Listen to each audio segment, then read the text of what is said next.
Have you ever found yourself in an argument or a conversation that left you feeling drained, even questioning your own values and intuition? Chances are you were dealing with someone using logical fallacies. I'm going to break down 4 different types of logical fallacies used by manipulative people to draw you into their web, to drain you, to get you to question your morals, faith, belief, and even sense of self. Number 1, ad hominem, including abusive, circumstantial, guilty by association, and the you too fallacy. So let's break down the first one, personal attack. This is when they use name calling or bullying in order to get you to doubt yourself. So an example of this would be, oh, that makes sense coming from a woman, or that makes sense coming from XYZ. If people say things like low IQ'd or anything along those lines, they're probably using an ad hominem personal attack. This is done when the person trying to start an argument with you cannot find anything to create a counter argument.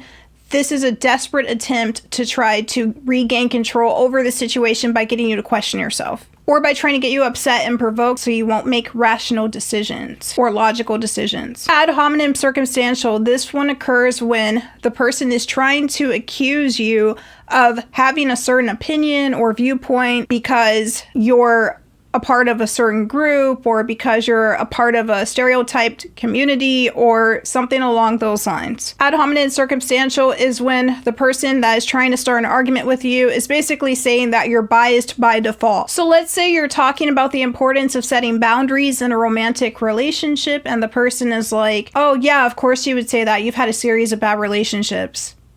You're like, that has nothing to do with what I was talking about. They're using that to get you to doubt your position and to make you step back away from what you originally stated and how you feel. This is to try to make you feel guilty, or as if your personal biases are coloring your thoughts, opinions, and beliefs when they may not be in this case. By doing this, they're basically dismissing you and saying it's because you have biases, not because you actually feel that way. Your circumstances don't mean that there's not truth in your argument or in what you're saying. Ad hominem guilt by association. So let's say you're talking to someone about trusting your intuition and they say, oh, you sound like one of those conspiracy theorists.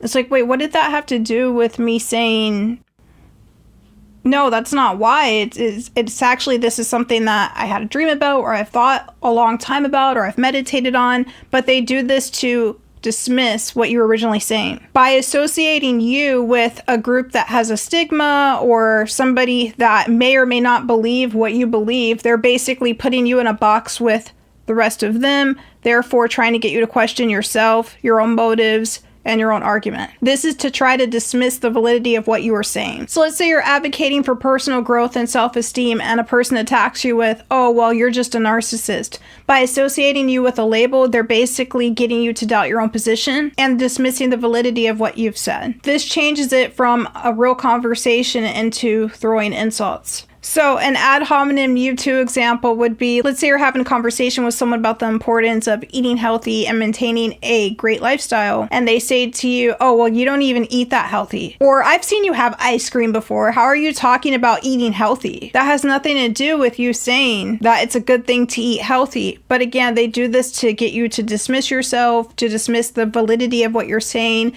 and to pull you into an argument where you're now trying to defend your self-worth or your position, rather than have the productive, meaningful conversation you were trying to have. Logical fallacy number 2, the strawman argument. This one is done to oversimplify your argument and lure you into a position where you feel weaker and where you can be attacked. It's like attempting to fight a scarecrow instead of the real thing. A perfect example of this is if you say intuition is important and they say, oh, well, you mean logic doesn't matter then? And you're like, wait, what? What are you talking about? Or something along those lines, something that has nothing to do with what you were talking about, but it's basically overgeneralizing what you're saying and making it really small so they can try to position you for an attack. Fallacy number 3, false dichotomy or black and white thinking. This occurs when someone presents 2 options as if there is no middle ground. This is very common with the all or nothing approach to an argument. It's very manipulative, and it makes it to where there's no middle. Someone might say, for example, if you're not 100% with me, you're against me. So let's say you're questioning someone's motives and they say, well, if you don't believe me, I need a person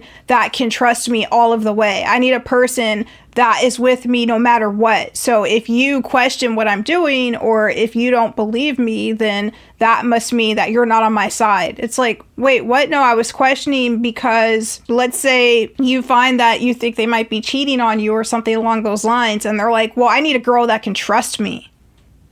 That would be a perfect example of a false dichotomy, black and white thinking. It's like they try to break down everything you're saying to where now this could open up the door for a form of gaslighting, to where you start questioning, well, maybe I am over asking them for too much, or maybe I do need to just trust them all of the way. Number 4, appeal to scare tactics. Using fear to manipulate you without any real evidence to back it up. They might say something to you, for example, like, well, if you don't abandon your beliefs, then bad things will happen to you. Another example of scare tactics might be, well, if that relationship doesn't work out, then that's it for you.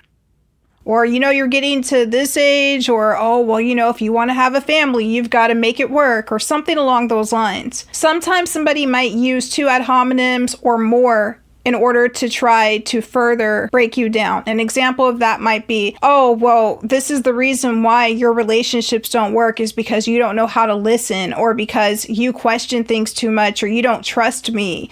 And so if you can't make this work, that just proves that you can't make any relationship work. This would be combining multiple logical fallacies, such as an ad hominem personal attack and also an appeal to fear. Because by doing this, they're not only weakening your own reserve, but they're also trying to get you to be afraid and feel like, well, maybe I do need to stay in this relationship because he is right or she is right. My last relationships weren't very good, and maybe I do just need to learn how to listen.